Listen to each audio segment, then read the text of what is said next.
Welcome to the Workology Podcast, a podcast for the disruptive workplace leader.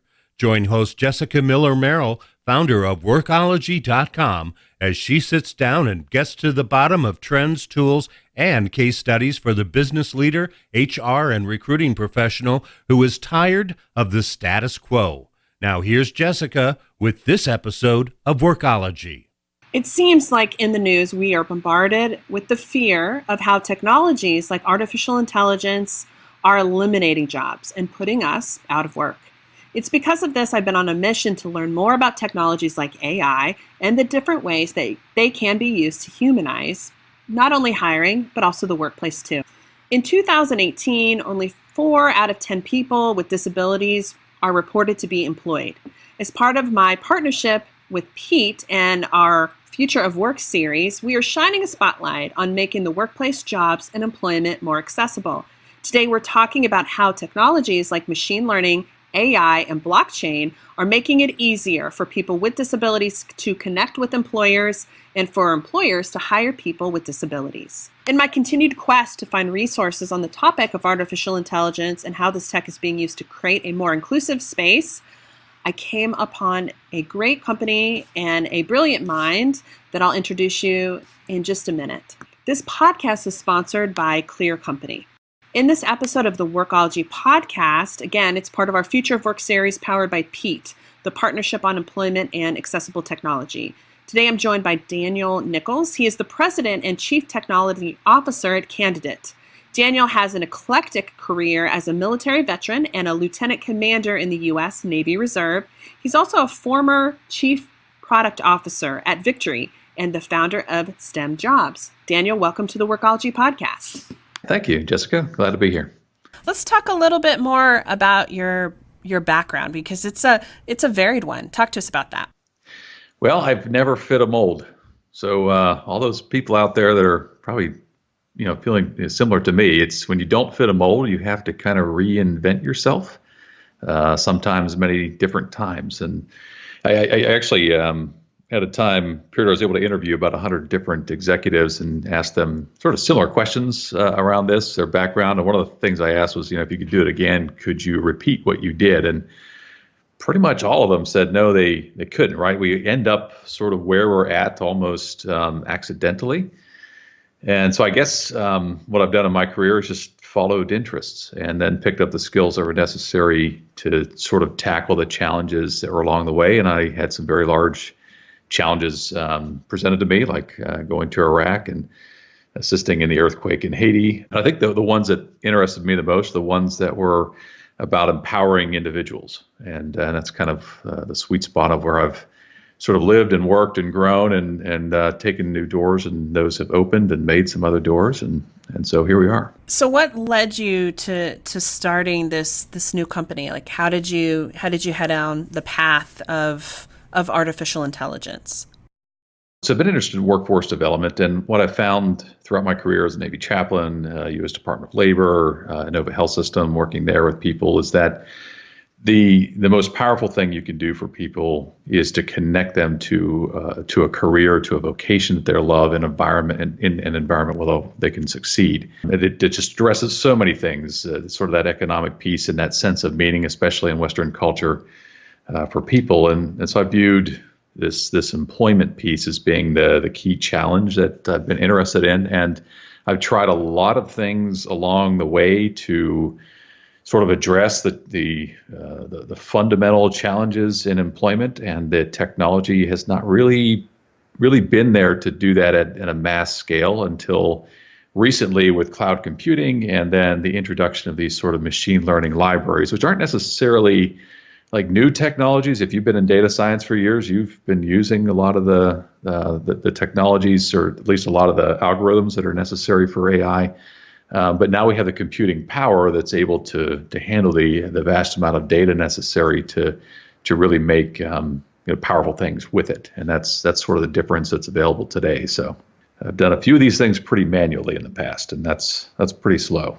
It is slow. And I just want to step back here and just remind folks that we're talking today about how to make artificial intelligence inclusive for hiring and human resources. There's been a lot of concern when it comes to AI and the potential for causing discrimination and inclusion. We've talked to Dr. Yuta Travanis, director of the Inclusive Design Research Center, about this topic in a previous podcast that we'll also link to in the transcript. She did raise some concerns that were really troubling about how AI pattern identification algorithms can eliminate candidates or employees who don't fit a common pattern. Can you talk us through about how your work is focused on changing that? Sure. I probably have to give a little bit of background or sort of environment with this, but fundamentally, we lack, like all of us together in workforce, hiring, et cetera, a common language for work. Without that common language, there's nothing really linking the workforce together. That means the education system, the employment system, people looking for work. The whole thing isn't really connected. So when you don't have this connectivity, you lack a fundamental thing, which is trust. And that's kind of one of the chief things we're trying to address. And the result is predictable, right? You have to fall back to processes that are fundamentally biased. Human selection, the interview, your gut instinct, do I like you or not? I mean, that's really where things fall back when the complexity is such that, humans, is this the right human to do these kinds of different things? And they're evolving over time. It's a pretty complex kind of thing. And in the industrialized world, right, we've created the conditions that stamp out uniqueness. So this desire for work to be replicable and scalable and repeatable is translated to humans. When that happens, we lose our identity and we lose our uniqueness, because accounting for that incredible complexity is a very hard thing. So if AI is leveraged in the same way that it has been, then yes, it's very powerful in screening people out, but you frankly don't need it to screen people out. That's almost not using the power that we have at our hands and disposal with AI for the right kind of purpose. I believe that AI can help us leverage the uniqueness, the incredible complexity of human beings, and they're in our individuality. Unfortunately, it's just most often wielded by the same hands that desire just the average out of people. And so that's, it's not a direct answer of how we're using it, but it's sort of framing kind of why and our approach to AI, which I think is a different thing. If you're just trying to solve the same sorts of problems that you're doing kind of manually and through your process today, you're using AI to do it, to screen people out, then yeah, you're probably going to end up with a lot of bias that's already built into the AI system. If you can flip your thinking about that to how do we invite more people in and handle and deal with the complexity to find new ways to solve problems, then AI is one of the chief tools that we have to really be able to do that. Talk to me about how you've been able to develop a taxonomy and a language of employment. Even simple things like job descriptions and the skills required are so very different. And I'd also like for you to maybe talk about the consistency that your algorithm and the AI that you're creating and crafting and developing is designed to create consistency for employers and those candidates. So everybody's likely heard of ONET, right? The Department of Labor's sort of taxonomy, general taxonomy for occupations. You've got, I think it's 800-900 different occupations. Within there, you have knowledge and skills and activities and all these sorts of things are there. If you take an occupation template, though, what you find is it's not very useful in in a localized sort of state. It will list every possible tool or technology that might potentially be used, and sometimes it doesn't keep up. It's not able to keep up with the sort of speed of new technologies that are out there. And so it's just way too general, really, is what it comes down to for a specific organization to deal or handle with. So we did start with that kind of framework, and because you've got to have something you can link things to that people can kind of agree on, that's got a lot of research behind it, and extrapolated from there what I call competency. So our main approach in creating this taxonomy is to design a set group of competencies. So those things that people are good at, that you can know, that you can measure, et cetera, and looking at kind of competency-based hiring. And so we took these competencies and identified initially about 30,000 plus. So that's a lot of competencies. And each of those is dropped into 4 domains. So it's a activity, it's knowledge, it's tools, or it's technology. That kind of fits the general mark. What we've done very differently, though, is to place each competency into this three-dimensional vector, and that's kind of where the math kind of gets a little bit crazy. So if you walk it back and look at AI or machine learning, right, it requires a few things. One is it requires existing data, so you don't have AI if you don't have a set of existing data. That data must be fit in a way that it can be compared to itself. So you have to have sort of standardization of that data, which means you really need a taxonomy. The other is that AI is all math, right? Specifically, it is linear algebra, which is essentially the math of relationships. So that's what's being applied here, is this math of relationships. How compatible are you with X? It's a great question for AI and how AI can kind of deal with that. And AI allows to account for the uniqueness and individually at massive scale because it can deal with these massive numbers of things. So what we look at is you break a job down into a group or set of competencies. An individual is a group or set of competencies, things that they know, do, et cetera. And a course or education is a group of competencies they're going to teach you how to know or do well. But it's the sort of secret sauce of what we've done is the math, right? Because most efforts to date look at job title and the job competencies that you do or things that you do as just strings of text. And so how do you compare the meaning of a word to the meaning of another word? There are ways of doing that, and that's most natural language processing is one way of doing that.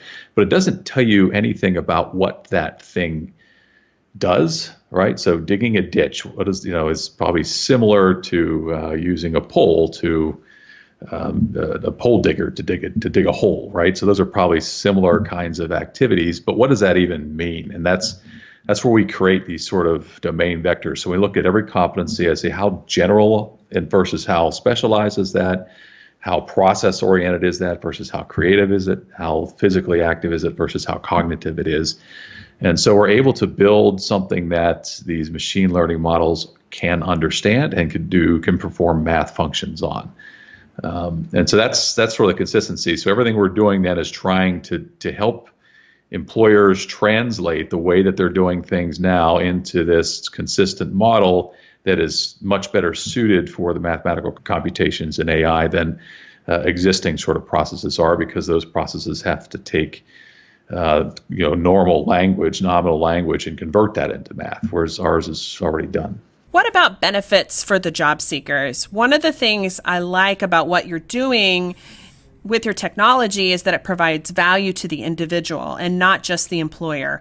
Talk to us about how you're helping develop job seekers, specifically people with disabilities. One of the most terrible, horrific things you have in life, especially in your career side, is really finding a job. That process, right, of knowing if you qualify, of not knowing if you qualify, it's landed students in $1 trillion worth of debt, frankly. So it's a terrible process because when you apply for a job, you may never hear back. Even if you do hear back, you don't know if you actually qualify. You think you qualify, and you don't have any kind of guidance. And so that's a key thing that we supply is we match you to every possible job that's in position that's in the system, and we give you feedback on how well you match to it, what competencies you're missing, and how to find how to fill those gaps that you may have in competencies. And so it gives you a clear path from not only where you are to the current job that you might be looking at, but to any potential position that we have in the system, so that you'll know if you qualify or if you don't qualify. The other piece that we add, because we have this sort of three-dimensional matrix for every competency, and it's not just an text of what that is and finding equivalents in other text phrases, we're able to see that you may have done something and how close you are to other types of things, or how similar those things are. So, for instance, with military personnel, if you try to match them to a sales position, you'll get a 0% match pretty much every time, because they don't functionally do anything that is sales, specifically sales. They don't sell anything in the military. But they do things like in the recruitment commands that are fairly similar to what you would do skill-wise if you were in sales. And the system is able to find those things and to bring those things out. And I think that's a very powerful thing for the user side, is to not present them with closed doors, but present them with all the varying options that they have. And you need to have sort of robust computing power and capabilities to be able to do those kinds of things. And that's important. The reason, too, that you have kind of this forcing to the middle is risk. So from the employer standpoint, everyone that you don't hire, which is a lot more than you end up hiring, is a potential risk to the organization. And so to minimize, your goal really is to minimize the number of applicants deemed as qualified. And when you do that, you almost always push out the outliers. And that pushes out great people, but it pushes out people with disabilities almost first, because they are most definitely outliers in the system. And that's why this, mapping these pieces and opening that for the candidates that are looking for opportunities is just as critical as showing sort of matches for the employers on their side. Let's take a reset. This is Jessica Miller Merrill, and you are listening to the Workology podcast. Today, we're talking with Daniel Nichols about artificial intelligence and inclusive hiring. This podcast is sponsored by Clear Company and is also part of our Future of Work series in partnership with PEAT, the Partnership on Employment and Accessible Technology. This episode has been sponsored by Clear Company, a complete talent management software provider. Clear Company's software solutions include award-winning applicant tracking, onboarding, and performance management solutions. Hire, retain, and engage more top talent with Clear Company. Let's talk a little bit about your technology. It's called Candidate, and walk us through maybe some of the basics around everything, not everything, but a lot of what it does and how it's being used with some of the clients and organizations and people that you're working with. Let me start with what we're trying to solve. Because people on the same page there, it's usually easier to have those discussions. So the primary challenge we're trying to solve is that of trust. Employers, right, looking at candidates that are out there for positions fundamentally don't trust them, and probably shouldn't, because I think it was like 86% of employers found falsification and frankly lies on resumes after they hired people. Candidates looking for a job don't trust employers, right? In fact, I guess if I go back to that other one, employers then run extensive background checks and all this sort of testing to figure out if someone is telling the truth about what they're doing. Candidates don't trust the employers in there because you get employers that are asking for these unicorn in their job description, like people that don't exist or that have, I love the ones that you have to have X amount of experience and X education. Well, people get the education, and then how in the world do they get experience if you have to have the education to get into the jobs that require, that would give you the experience? So it's these sort of crazy things and this complete lack of trust. And that's I think fundamentally what we're trying to do. So there's two primary technologies that we utilize. The first is to account for the uniqueness of individuals. The second is to rely on verified information from trusted sources. So the first of those, let's look at that individualization of things, right? We're utilizing machine learning and this competency framework to account for to bring out the individual nature of people. If you recall, the Super Bowl ad is good. I won't say the company that did the big ad, but you saw the kind of screen on there. They were talking about military hiring. We'll go back to that because we've done a lot of work of that in the past. And so you see this 11B, right? 11 Bravo, and then it connects to the jobs that this 11B would be fit for. And that's a really cool kind of thing. A lot of military MOS, so that 11 Bravo, it means infantry. That's what we call a military occupation. And so these translators are out there. But the problem I immediately saw in that is that not every 11 Bravo is the same as every other 11 Bravo. In fact, that is a terrible way to approach that whole thing. Every single member of the infantry, right, they go through different things. They have different experiences. They're in different commands. They learn different systems. They add their own education during the time they're in the military. The same can be said for individuals in majors in colleges, right? You have two biology majors, even from the same school, probably took different electives. They did perform differently on different portions of what they learned. We're unique. We're unique individuals. So how do you get to the uniqueness of it when currently we go into hiring? We look at a degree as almost being binary. We look at your entirety of your military experience as almost being binary. The power of technology can let us get beyond that kind of thing, and that's a key piece of what we bring to the table, right? Is helping helping to simplify the view and the understanding of the uniqueness that an individual brings to the table. The other is the blockchain side of things. So we started on the blockchain path, and what you're trying to do there is to verify information from trusted sources, right? So who is verifying this individual has actually done and performed these particular types of skills? And most employers accept, the word of a school or of an entity or of another employer or institution, much more so than they trust the individual. And so the individual, you've got a lot of systems out there that are all about self-attestation, right? Your resume is what you're saying that you can do by yourself, and then somebody's going to have to prove that that's possible. So what our system looks at doing is trying to bring multiple entities together that might normally be competing with each other to help to verify and to provide that sort of verification of information. And that's where blockchain comes into play. We can talk a little bit more about what kind of blockchain is, but it creates almost a superior safety net and brings a complete visibility to the supply of talent and the demand for talent, so that there's a lot more clarity in the workforce system. And so those two primary technologies we're bringing together into Candidate, so that if an employer is bringing on individuals and screening them but not hiring, that candidate then drops back into the total overall we call talent exchange or candidate exchange. So another employer that's hiring now has access to that individual, and so the effort for recruiting becomes much less and much less expensive as everyone shares with their recruiting efforts to build this pool into something that's a much more validated, verified pool that you can pull from. I like that you guys are doing this, because when I think of what really the number one hiring source is, and it's a standby for the entire time I've been in HR, is referrals. And so you guys are using blockchain and machine learning technology to offer employers another way. Yes. Yeah. Referrals are, that's an interesting piece, because it's a big barrier for individuals with disabilities, because they may not be, if you're not connected to that network of referrals. I think it's something like 7% of applicants come from referrals, but 43 to 50 some percent of referrals end up being hired. And that's a gigantic imbalance for people that are on the fringe or that are outliers and not connected to those already employed.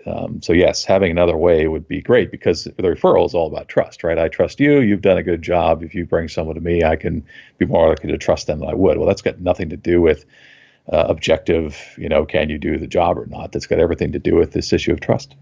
Yeah, and typically with referrals, and one of the, challenges with referrals is that it's also a good thing. It's that trust piece, but it also brings the same type of people to the organization. So there's not different types of people. There's not different thoughts, different experiences, different backgrounds. It's not an inclusive recruiting strategy.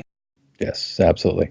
Absolutely. Let's talk a little bit more about the machine learning, blockchain, and the AI that you guys are using to really challenge the status quo of what I consider, and I think many do, a dysfunctional recruiting and employment marketplace. Can you maybe talk a little bit more about how these two work together? Sure. So let's start with blockchain, because it's a little bit tougher to understand because there's just so much information that's kind of out of there. Really, what we're trying to do is to get employers to work collaboratively together in understanding and shaping, and also collaboratively with the government and with colleges and universities, right? So that we can bring visibility to this whole talent supply chain, right? We can understand what demand is. We understand then if schools know what demand is, they can prepare curriculum that would then fulfill demand. And we can even be predictive about that sort of thing. If employers know what the talent supply is, right, then they can predict what their hiring potential might be, or know that they need to start helping to invest in the whole workforce system thing. So the blockchain side of it is really about that technology helps to automate economies, so that the kind of the scale of things is to say it's the right solution where you're trying to coordinate activities between multiple, often competing entities. And that's The big challenge you've got with this world of recruiting is that employers, the greatest asset, most expensive asset, most important asset are people. And so there's high competition between organizations around the people. And what employers hate to do is to train people that are only going to leave and go work for somebody else, right? So there's a lot of sort of turfism in there. You can find employers that are in completely different industries that might work together. But you really have to get, I mean, especially today with the rising of technology and the massive rapid shift of need for people to gain new skills, advance and transition in skills, there's a need for greater collaboration. And blockchain is one of the few things that does that because it gives us the ability to manage the privacy of individual information, to manage the safety and the security of this massive amount of data that's out there, so it isn't used in the wrong kind of way, because you can set kind of contracts in place and you can, I guess, establish this sort of economic agreements between organizations that this is how it's going to work, and that it becomes very visible and very clear that this is how it's working. In today's world, it's just literal chaos. The systems that you have in place are really built around the idea that it should be really inefficient because they can make more money off of inefficiency of people having to apply to many different organizations and organizations having to re-recruit over and over and over and over again for the same kind of people and finding the same people. That inefficiency is how the system works and how it makes money today. And I think there's entirely different models that would work way better for everybody and could still be monetized, right, by organizations that are looking to do that. But it does require a technology capable of establishing rules and working off of rules that I think gets employers that might compete with each other more comfortable about working together. The ways that we've been able to find, at least initially, is around the issues of inclusion around certain populations that or groups of people that employers can kind of agree to work with. And so that would work around or work together on behalf of. So veterans are one of those, individuals with disabilities would be another of those populations. And so I think the first forays of real advancement in utilizing these technology in the HR world around the diversity inclusion initiatives that are out there that are most open to taking the steps necessary to kind of recreate this world and how it works. So that was just one area. We didn't talk kind of about the machine learning side of things, but that collaboration, I think, is really key to this working long term. I think is sort of the future of where things are and will go. And the question is, who do you want to be in charge of that, of framing that? I think multiple public open source kind of approach is the best way to do that. You've said to me kind of when we were having prep conversation that AI and these technologies bring humanity to hiring. Can you talk to me a little bit about what you mean? Because I think so many people think the opposite when they think of AI and automation and machine learning. So what are the human factors, right? What does humanity kind of mean? To me, that's the uniqueness, independence, liberty, community, right? These are human factors. Making those factors work in harmony in the workplace is incredibly hard and incredibly complex. And how do we take advantage of the uniqueness of individuals and offer them a certain level of independence, but also make that work in community, right? Those are tough things.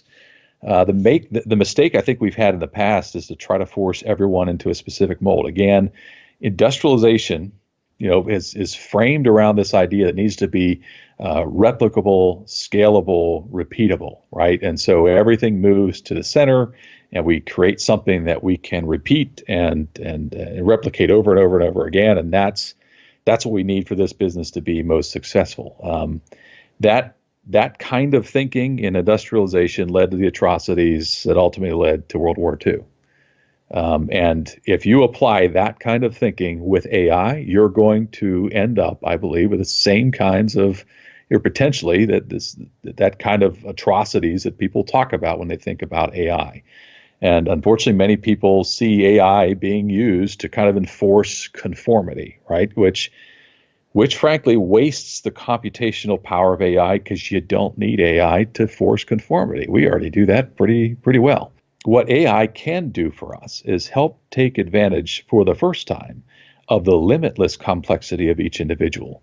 It can help us to capitalize on the power of the outlier to solve problems in ways that the conformed masses never will or cannot. And so it's exciting to me, right, that how we should be using and thinking about AI is how do we use AI to tap into the massive complexity of the individual and leverage that complexity to be able to solve problems in that unique kind of way by letting people be unique when they approach problems.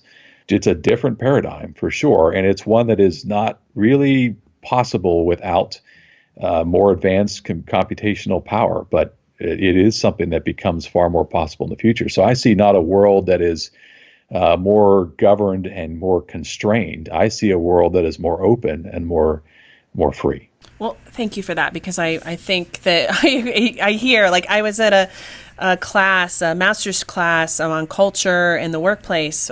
It's a group of leaders who are going through a master's program here in Austin. And one of the questions was, artificial intelligence is at the end of all these jobs. And I was like, well, no. And so we talked about you and a lot of the work that you and Candidate are doing. So I appreciate that insight. Yeah, I'm sure many people will think I am just horribly naive, but when you've built some of it, you see some of the power of it, and we're not just talking about the concept of AI, right? But we're actually talking about machine learning and the tools and how it can be used, the data sets, and how you actually build the stuff. That opens up your world to the potential for it, and I hope that more people can kind of grab onto that. It's not, rose-colored.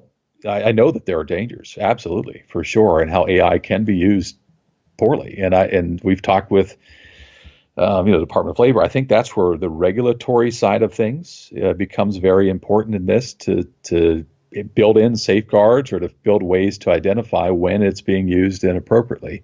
But you don't just throw out this kind of technology that can enable people to really be their unique self. So again, when you look at diversity and inclusion, I see that group of individuals as being ones that ought to, dip their toe a little more deeply into some of these new technologies, because it will help us to be more inclusive and to be more diverse in how we approach things. And I think that ends up in better results, better outcomes for people overall. Awesome. Well, Dan, thank you so much for taking the time to talk with us. Where can people go to learn more about you and what you're working on? So I think you'll share our LinkedIn profile. I do have some things that I end up writing. I've actually been building a lot recently, so I haven't written as much as I might like to, but some of the blogs and thoughts are on there. redcelltalent.com is sort of the parent corporation to Candidate. That's the product. And so some of those blogs and things show up there. I'm working on some other things, later in the future, maybe even a little book that we're kind of parsing out now to get some of these ideas a little bit out there. But thanks for sharing and let me come on, and we're certainly happy to share our ideas and our progress as we go. Well, thank you. And we'll link to the blog and your LinkedIn and maybe a couple resources that you have for our listeners. So check out workology.com to listen to the podcast, but also the transcripts and resources. Thanks, Jessica. Keep up the great work, and thank you for having these kind of dialogues. I love the work that Daniel is doing and how he and Candidate is helping to create opportunities for job seekers to get feedback on how they can improve their skills, abilities, and experiences to find work. I also think it's great how they are thinking about how to leverage the different technology to create new opportunities to put talent in front of employers, particularly people with disabilities. I think it's important for us as HR leaders to take time to understand and be exposed to how technologies like blockchain, machine learning, and AI are being used and developed in our space. We will include some great links and resources in the transcript of this podcast. I want to thank PEAT again for the partnership on this Future of Work series, as well as our sponsor, Clear Company. Thank you, too, for taking the time to listen to the Workology podcast. The Workology Podcast Future of Work series is supported by PEAT, the Partnership on Employment and Accessible Technology. PEAT's initiative is to foster collaboration and action around accessible technology in the workplace. PEAT is funded by the U.S. Department of Labor's Office of Disability Employment Policy, ODEP.